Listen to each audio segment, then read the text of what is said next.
ನಮಸ್ಕಾರ ಸ್ನೇಹಿತರೆ, welcome two news with ನನ್ನ ವಾಯ್ಸ್. ಸ್ನೇಹಿತರೆ, ಪ್ರತಿ ತಿಂಗಳು ಸರ್ಕಾರ ನೀಡುತ್ತಿದ್ದ ಗೃಹಲಕ್ಷ್ಮಿ ಯೋಜನೆಯ 2,000 ರೂಪಾಯಿ ಪಡೆಯುತ್ತಿದ್ದ ಮಹಿಳೆಯರ ಮನದಲ್ಲಿ ಈಗ ಮತ್ತೊಮ್ಮೆ ಆತಂಕ ಹಾಗೂ ಗಾಬರಿಯಾಗುತ್ತಿದೆ. ಕಾರಣ, ಗೃಹಲಕ್ಷ್ಮಿ ಯೋಜನೆಯ ಫಲಾನುಭವಿಗಳಿಗೆ ಬಯೋಮೆಟ್ರಿಕ್ ಕಡ್ಡಾಯ ಎಂಬ ಸುದ್ದಿ ಈಗ ಎಲ್ಲೆಡೆ ಹರಿದಾಡುತ್ತಿದೆ. ನಿಜಕ್ಕೂ ಎಲ್ಲರೂ ಈಗಲೇ ಬಯೋಮೆಟ್ರಿಕ್ ಮಾಡಿಸಬೇಕಾ? ಹಾಗಿದ್ದಲ್ಲಿ ಎಲ್ಲಿ ಮಾಡಿಸಬೇಕು ಮತ್ತು ಯಾವಾಗನಿಂದ ಪ್ರಾರಂಭ ಎಂಬುದನ್ನು ಈ ವಿಡಿಯೋದಲ್ಲಿ ಸ್ಪಷ್ಟವಾಗಿ ತಿಳಿಯೋಣ.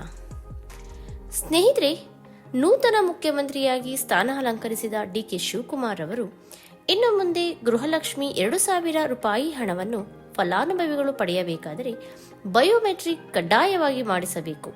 ಇಲ್ಲ ಅಂದರೆ ಸರ್ಕಾರದಿಂದ ನೀಡುವ ಹಣ ನಿಮ್ಮ ಅಕೌಂಟ್ಗೆ ಜಮೆಯಾಗುವುದಿಲ್ಲ ಎಂದು ತಿಳಿಸಿದ್ದಾರೆ. ಈ ಸುದ್ದಿ ಕೇಳಿದ ನಂತರ ಹಲವಾರು ಮಹಿಳೆಯರಲ್ಲಿ ದುಡ್ಡು ಕೈತಪ್ಪು ಹೋಗುವ ಆತಂಕ ಮನೆ ಮಾಡಿದೆ. ನಮಗೆ ಇನ್ನು ಮುಂದೆ 2,000 ರೂಪಾಯಿ ಸಿಗುವುದಿಲ್ಲವೇ? ಈಗಲೇ ಬಯೋಮೆಟ್ರಿಕ್ ಮಾಡಿಸಬೇಕಾ? ಎಲ್ಲಿ ಮಾಡಿಸಬೇಕು? ಯಾವಾಗಿನಿಂದ ಮಾಡಿಸಬೇಕು ಎಂಬ ಚಿಂತೆಯಿಂದ ಮಾಹಿತಿಯನ್ನು ತಿಳಿಯಲು ಯತ್ನಿಸುತ್ತಿದ್ದಾರೆ. ಆದ್ದರಿಂದ ಸ್ನೇಹಿತರೆ, ನಾನು ಈ ವಿಡಿಯೋದಲ್ಲಿ ನಿಮಗೆ ತಿಳಿಸುವುದೇನೆಂದರೆ, ಆತಂಕ ಪಡುವ ಅಗತ್ಯವಿಲ್ಲ. ನಿಮ್ಮ ದಾಖಲಾತಿಗಳು ಸರಿಯಾಗಿದ್ದಲ್ಲಿ ನಿಮಗೆ ಈಗ ಹೇಗೆ ಹಣ ಬರುತ್ತಾ ಇದೆಯೋ ಅದೇ ರೀತಿ ಯಥಾವತ್ತಾಗಿ ಮುಂದುವರಿಯುವ ಸಾಧ್ಯತೆ ಇದೆ. ಸ್ನೇಹಿತರೆ, ಸರ್ಕಾರದ ಮಾಹಿತಿಯ ಪ್ರಕಾರ ಗೃಹಲಕ್ಷ್ಮಿ ಯೋಜನೆ ಹಣ ಕೆಲವು ಅನರ್ಹ ಫಲಾನುಭವಿಗಳಿಗೆ ಹಾಗೂ ಮೃತಪಟ್ಟ ವ್ಯಕ್ತಿಗಳ ಹೆಸರಿನಲ್ಲಿ ಜಮಾ ಆಗಿರುವ ಪ್ರಕರಣಗಳು ಬೆಳಕಿಗೆ ಬಂದಿದ್ದು, ಹಲವಾರು ಫಲಾನುಭವಿಗಳ ಹೆಸರನ್ನು ಸರ್ಕಾರ ಈ ಯೋಜನೆಯಿಂದ ಡಿಲೀಟ್ ಮಾಡಿತ್ತು. ಅದೇ ರೀತಿ ಇನ್ನು ಮುಂದೆಯೂ ಕೂಡ ನಿಜವಾದ ಫಲಾನುಭವಿಗಳನ್ನು ಗುರುತಿಸಿ ಯೋಜನೆಯ ಸೌಲಭ್ಯ ಸರಿಯಾದ ವ್ಯಕ್ತಿಗಳಿಗೆ ತಲುಪುವಂತೆ ಮಾಡಲು ಸರ್ಕಾರ ಬಯೋಮೆಟ್ರಿಕ್ ಪರಿಶೀಲನೆ ಜಾರಿಗೆ ತರಲು ನಿರ್ಧರಿಸಿದೆ. ಸ್ನೇಹಿತರೆ, ಪ್ರತಿ ತಿಂಗಳು ಬರುವ ಈ 2,000 ರೂಪಾಯಿ ಅನೇಕ ಕುಟುಂಬಗಳಿಗೆ ಹಲವು ರೀತಿಯಲ್ಲಿ ನೆರವಾಗುತ್ತಿದೆ. ಕೆಲವರಿಗೆ ಮಕ್ಕಳ ಶಾಲಾ ಶುಲ್ಕ, ಮತ್ಯಾರಿಗೂ ಮನೆಯ ದಿನಸಿ ಖರ್ಚಿಗೆ ಸಹಾಯವಾಗಬಹುದು.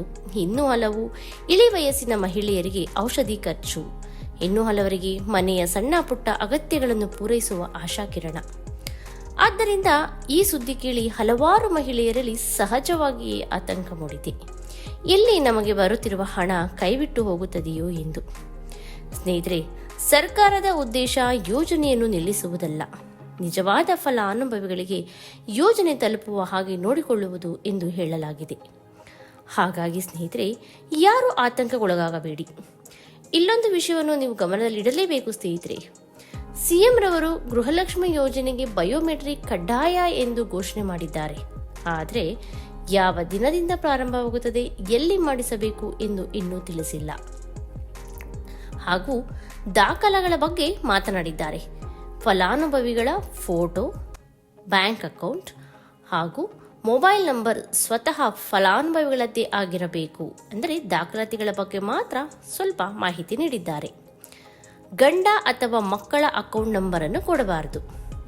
ಸ್ವತಃ ಮಹಿಳೆಯ ಅಕೌಂಟ್ಗೆ ಹಣ ಜಮೆಯಾಗಬೇಕು ಎಂದು ಸಹ ತಿಳಿಸಿದ್ದಾರೆ.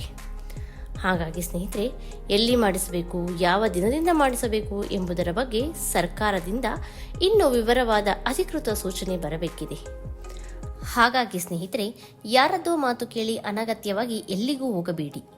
ಸರ್ಕಾರದ ಅಧಿಕೃತ ಪ್ರಕಟಣೆ ಬಂದ ನಂತರವೇ ಕ್ರಮ ಕೈಗೊಳ್ಳಿ. ಹಾಗೂ ಸರ್ಕಾರದಿಂದ ಅಧಿಕೃತ ಮಾಹಿತಿ ಬಂದ ತಕ್ಷಣ ಅದನ್ನು ನಿಮ್ಮಗಳಿಗೆ ತಲುಪಿಸುವ ಪ್ರಯತ್ನವನ್ನು ನಾನು ಮಾಡುತ್ತೇನೆ. ಆದ್ದರಿಂದ ಯಾವುದೇ ಆತಂಕ ಬೇಡ. ಸ್ನೇಹಿತರೆ, ಈಗ ನಿಮ್ಮ ಅಭಿಪ್ರಾಯ ತಿಳಿಸಿ. ಬಯೋಮೆಟ್ರಿಕ್ ಪರಿಶೀಲನೆ ಮಾಡಿದರೆ ಯೋಜನೆ ಇನ್ನಷ್ಟು ಪಾರದರ್ಶಕವಾಗುತ್ತದೆ ಎಂದು ನಿಮಗೆ ಅನಿಸುತ್ತದೆಯೇ? ನಿಮ್ಮ ಅಭಿಪ್ರಾಯವನ್ನು ಕಮೆಂಟ್ನಲ್ಲಿ ತಿಳಿಸಿ.